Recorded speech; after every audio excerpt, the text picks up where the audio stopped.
नमस्कार दोस्तों, तो कैसे हैं आप लोग। चलो, तो बहुत खुशी की बात है कि अब जो मज़ा आने वाला है चैप्टर में, क्योंकि लाइट का जो चैप्टर है वो कमाल का मज़ेदार चीज़ है।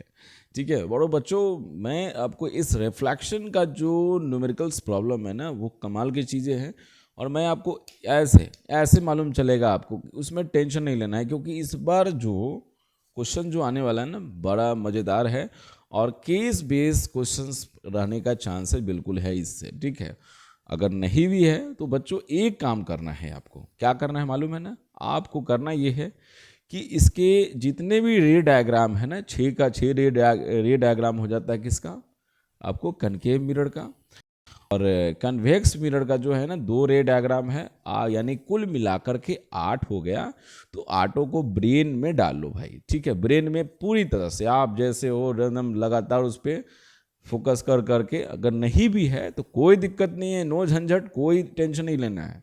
ठीक है, तो सबसे पहले जल्दी से जल्दी सब्सक्राइब करो हमारे चैनल को, क्योंकि ढेर सारे वीडियो मिलते हैं तो फिर आपको नहीं मिल पाएगा ना। तो उसके लिए क्या करना पड़ेगा, हमारे चैनल को सब्सक्राइब करना पड़ेगा, बेल आइकन पे प्रेस करो ताकि ऑल नोटिफिकेशन आपको क्लिक हो जाए, और जिसके बाद वीडियो बनाए तो आपको पहले आपको मिल पाए। ठीक है, तो चलो बच्चों में ज़रा टॉपिक की बात करते हैं। तो इसमें क्या है, एक्चुअली में क्या है मालूम है कि रिफ्लेक्शन में जो न्यूमेरिकल प्रॉब्लम है, चाहे वो मिरर फॉर्मूला हो, चाहे वो मैग्निफिकेशन हो, इन सब में दो चीज़ है।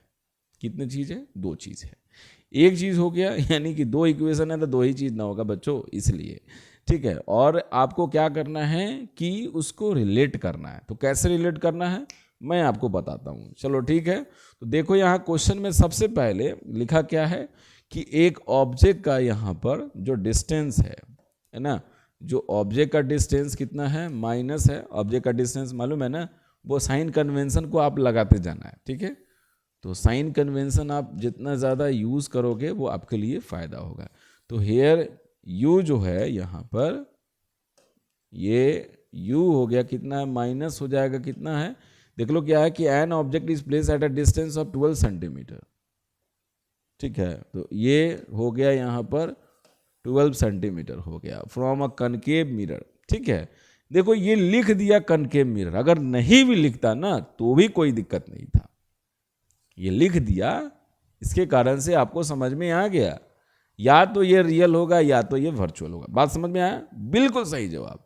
यानी कि अगर हम जो रे डायग्राम बनाते हैं या वर्ड एक्सप्रेशन को पकड़ते हैं तो उसमें क्या देखते हैं कण के मिरर में, या तो हमारा रियल बनता है या तो हमारा वर्चुअल बनता है। ठीक है, तो रियल अब कब बनेगा, वर्चुअल कब बनेगा? अगर केस नंबर 1, देखो थोड़ा सा बता देते हैं, एक क्वेश्चन को बनाने से पहले अब ना उस पर ढेर सारी चीज़ें जब फोकस करते हैं तो पकड़ में आता है। यानी सबसे पहले आप देखते हैं कि यहाँ u का जो वैल्यू है वो f से बड़ा है कि नहीं है, फोकल लेंथ से बड़ा है कि नहीं।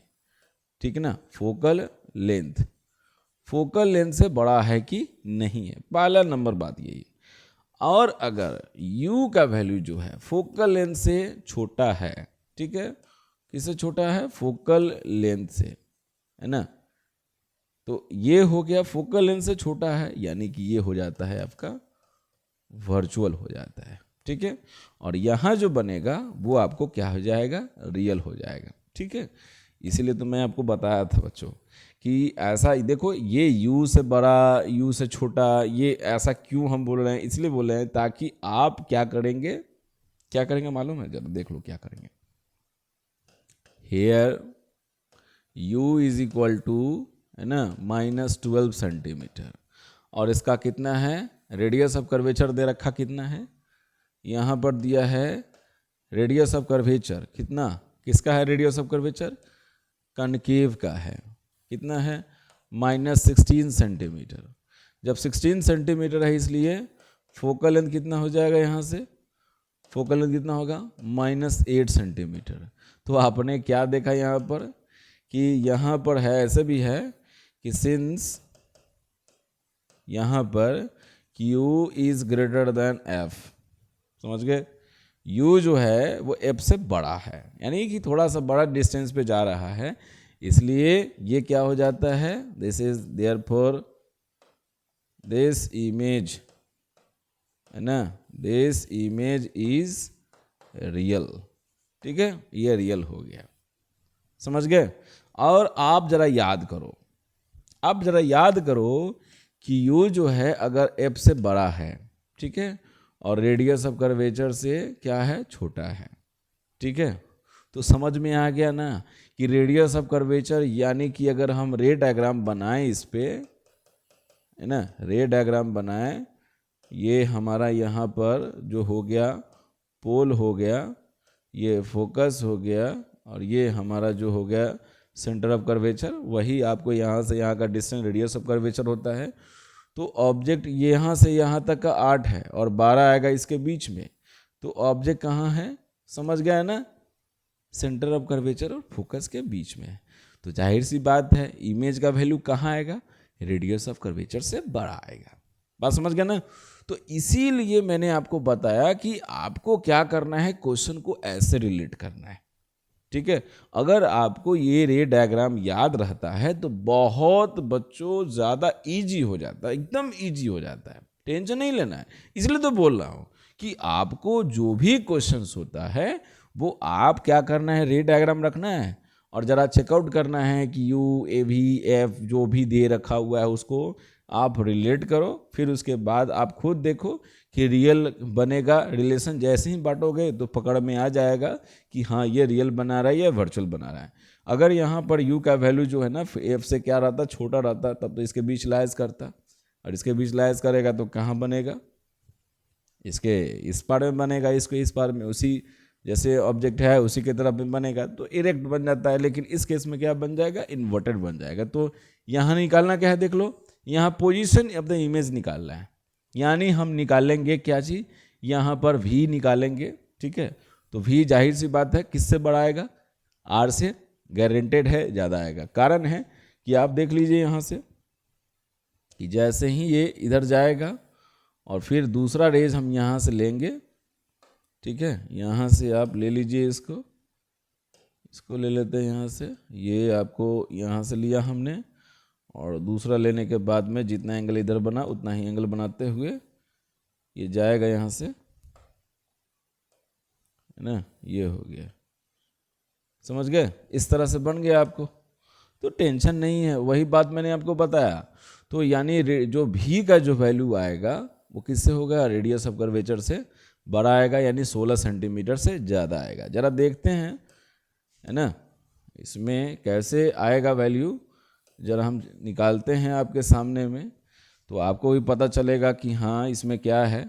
तो ज़्यादा क्वेश्चन में बनाने वाला नहीं हो बच्चों, इससे मैंने आपको कॉन्सेप्ट क्लियर कर दिया ताकि आप इस पे ढेर सारे क्वेश्चन को, 3-4 क्वेश्चन को आप देख लो बना करके, और आपको भी क्लियर हो जाएगा, कोई टेंशन नहीं है इसमें, ठीक है।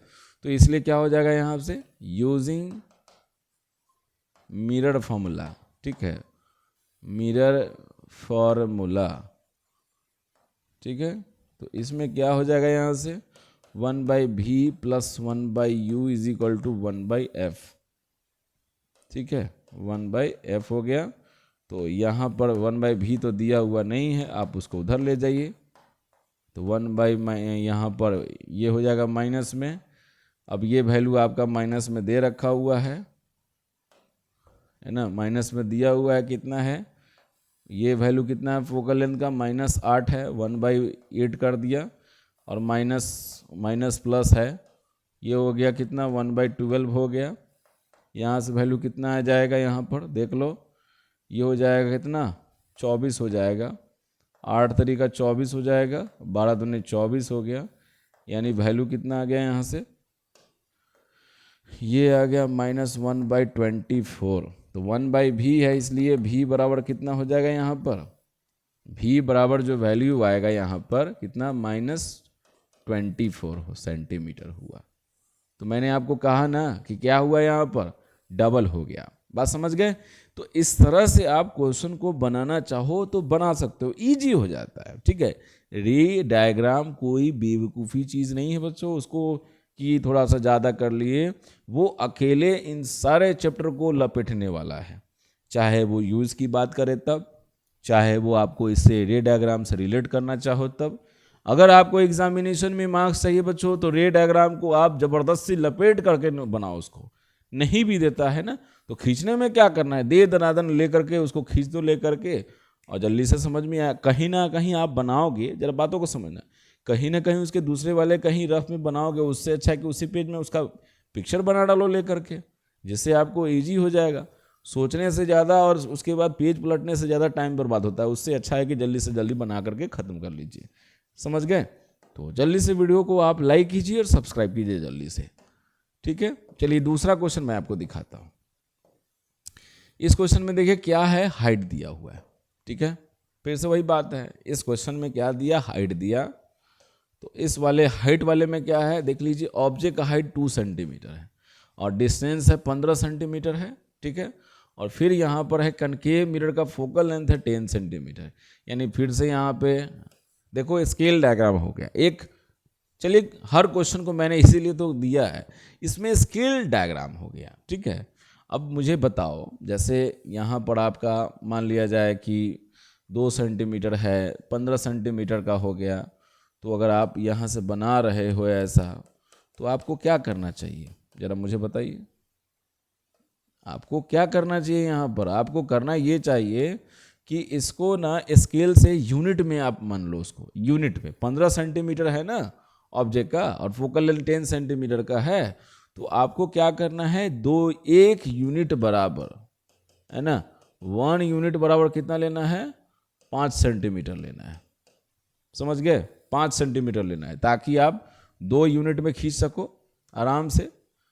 तो 1 यूनिट में 5 सेंटीमीटर ले पाना ना, तो बड़ा मुश्किल। हाँ ठीक है, तो हम लेंगे इसको,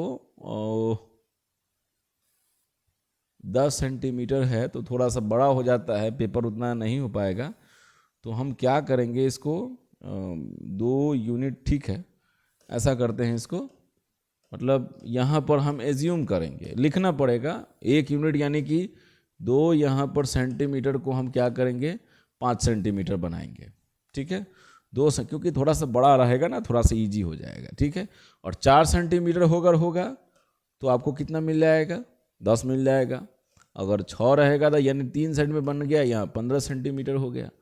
तो 15 सेंटीमीटर का यानी कि आपको क्या हो गया, यहाँ पर सोचो, ये आपको u हो गया -15 सेंटीमीटर, ठीक है, u हो गया, और फोकल लेंथ यहाँ पर कितना हो गया, -10 सेंटीमीटर हो गया।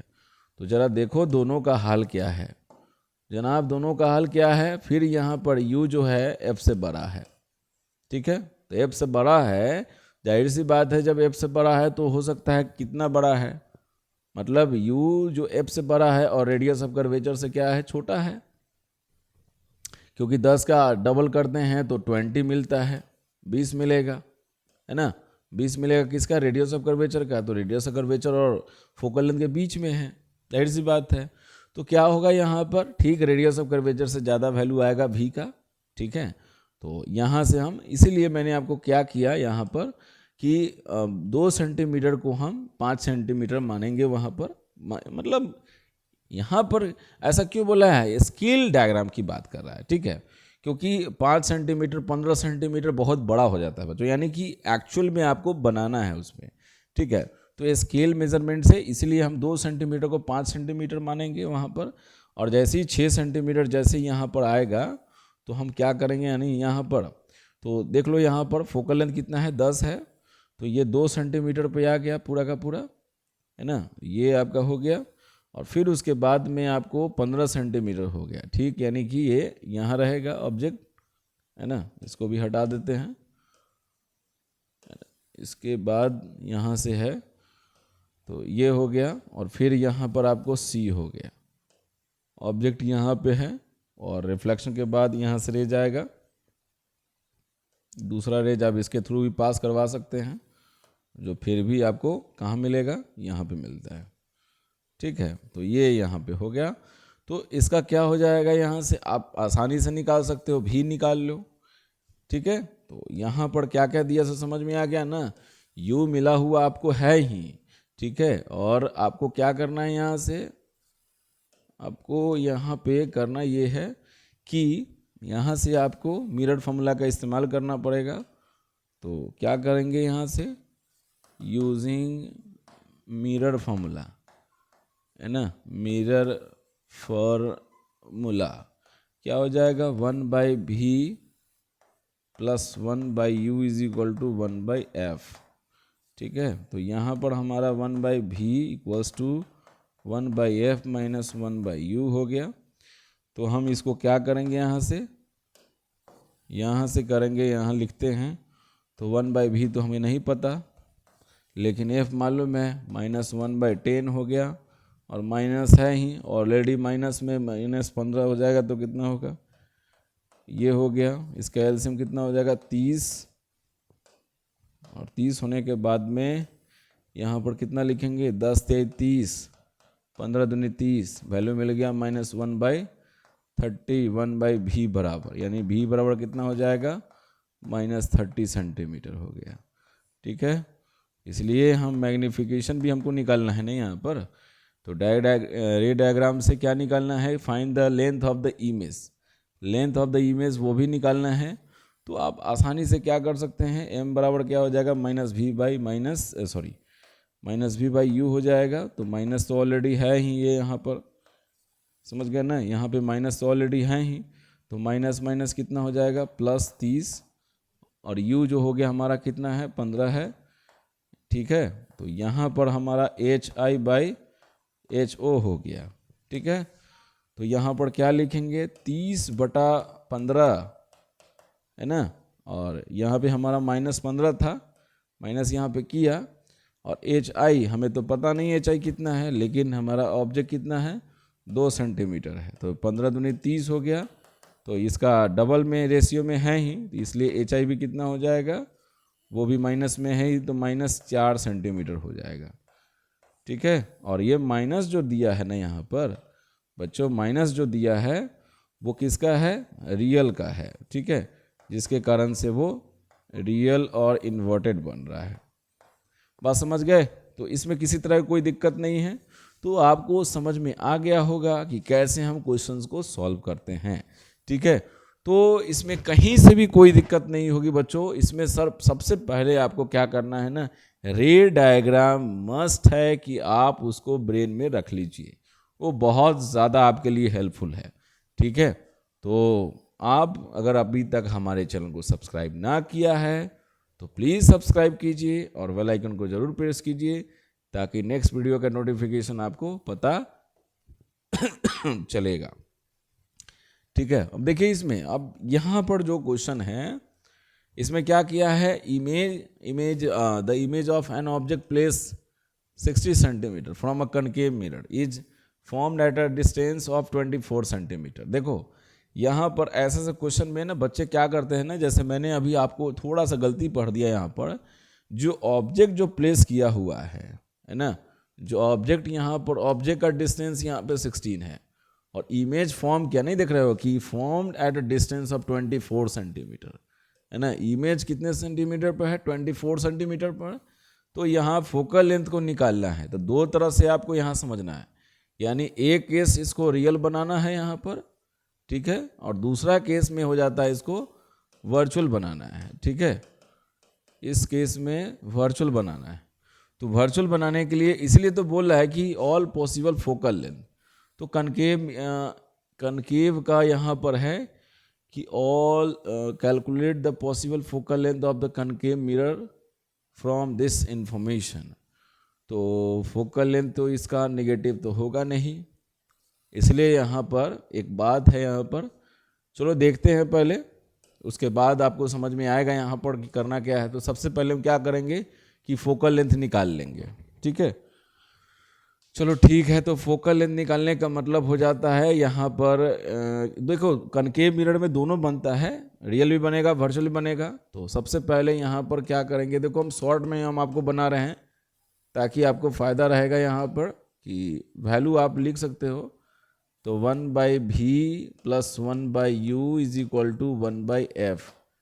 तो अगर इमेज को हमने इसमें क्या किया है, इमेज को क्या किया, इमेज इज रियल, पहला केस था ये। तो हमने क्या किया, भी अगर हम ऑब्जेक्ट तो u माइनस में रहेगा ही, तो u तो रहेगा माइनस में ही, लेकिन यहाँ पर जो है जो u जो है सॉरी v जो है वो भी माइनस में होने जाएगा क्योंकि रियल है, इसलिए माइनस हो जाएगा 24 और माइनस हो जाएगा कितना 16। तो यहाँ पर हो जाएगा कितना 16 दूनी 48 हो गया, 24 दूनी 48 यानी 2, 16 3 48, हटो यहाँ से 1/f हो गया, 1/f हो गया। तो यहाँ से वैल्यू क्या मिलेगा हमारा -5/48 बराबर 1/f, इसलिए f बराबर हो गया -48/5, यानी कितना हो गया 5 9 45 और 3 5 30 सेंटीमीटर f का वैल्यू आया। ठीक है, जब अगर ऐसा करते हैं तब। और अगर मान लिया जाए कि अगर इसको इमेज को अगर हम इमेज इज वर्चुअल है ना, वर्चुअल है, यहाँ पर वर्चुअल अगर हम करते हैं तो इस केस में क्या हो जाता है, सिर्फ यहाँ पर जो होगा ये जो होगा ये 24 ये प्लस में हो जाएगा और बाद बाकी वो आपका माइनस में ही नहीं रहेगा। ठीक है, क्योंकि ऑब्जेक्ट का डिस्टेंस हमेशा माइनस में रहता है इसलिए। तो यहाँ पर कितना हो जाएगा, वही 48 ही होगा, 24 3 48 हो गया, सॉरी 24 दूनी 48 हो गया, तो मैंने 3 क्यों लिखा यहाँ से। ठीक है, 2 हो गया यहाँ से, और फिर यहाँ पर हो गया 16 3 48 हो गया। तो यहाँ से क्या मिला हमारा वैल्यू 1/48 बराबर 1/f हो गया, यानी f बराबर आपका कितना मिला, यहाँ पे माइनस है तो माइनस जाएगा ही क्योंकि घटने के बाद तो इतना बचेगा ही यहाँ से, है ना। तो यहाँ पे हमें माइनस हो जाएगा कितना -48 सेंटीमीटर। तो समझ गए ना, तो इसमें घबराने की ज़रूरत नहीं होती है, इसलिए इजी से आप बना सकते हैं। ऐसा तरह क्वेश्चंस को ना आपने देखा ना कि ऑल पॉसिबल फोकल लेंथ है कनकेव मिरर का, तो कनकेव मिरर में क्या होगा, दोनों के दोनों मतलब फोकल लेंथ दोनों निगेटिव ही आए, मतलब इसमें है बोल रहा है तो एक आप रियल बना दीजिए, एक वर्चुअल बना दीजिए। पॉसिबिलिटीज़ की बात कर रहा है जो इस इन्फॉर्मेशन से है, इसलिए आपको दोनों केस को बनाने की ज़रूरत है। तो जरा मुझे ज़रूर बताइएगा, मैंने 3 क्वेश्चन से ढेर सारे क्वेश्चन को लपेट दिया एक ही साथ में। फिर भी आपको कोई डाउट रह जाता हो तो प्लीज़ आप इस वीडियो को देख करके आप ज़रूर कमेंट दीजिए, जिससे मुझे बहुत खुशी होगी। और क्लास 10 के स्टूडेंट, मैंने पूरी इन्फॉर्मेशन मैंने आपको दिया, फिर भी इसमें केस बेस्ड क्वेश्चन थोड़ा सा ट्विस्ट रहता है। तो आपको क्या करना है, सबसे पहले जो रे डायग्राम है उसको बच्चों बना लेना, गलती मतलब कहीं से ना इस रे डायग्राम को छोड़ना नहीं, प्लीज़ यार प्लीज़। ठीक है, रे डायग्राम मस्ट है, उसको आप मेमोरी में ना पूरे तरह से डाल लो, पूरी तरह से, कहीं से कोई दिक्कत नहीं होगी। और अगर नहीं आया ना तो मैंने अपने इस चैनल के थ्रू जो पढ़ाता हूँ ना, मैं बिल्कुल बंद कर दूंगा। ठीक है, इस बात को ध्यान रखना है, चाहे आप जितना मार्क्स का पूछे, गारंटेड है, इसका रखा हुआ है इसमें से। ठीक है, 1 नंबर हो 2 नंबर हो या रे डायग्राम बनाना रहे, लेकिन गारंटेड है इसमें से है पक्का, क्योंकि 12 नंबर का है ये। ठीक है, कौन सा चैप्टर, ये रिफ्लेक्शन रिफ्रैक्शन और ह्यूमन एंड कलरफुल वर्ल्ड, ये 12 नंबर का है बच्चों, इसलिए इस पर ध्यान देने की बहुत ज़्यादा आपको ज़रूरत है। ठीक है, फिर मिलते हैं नेक्स्ट वीडियो में नई एनर्जी के साथ में, तब तक अच्छे रहे, स्वस्थ रहे, फिट रहे, फाइन रहे, अच्छे रहे। नमस्ते, गुड नाइट, जय हिंद दोस्तों, वंदे मातरम, नमस्कार।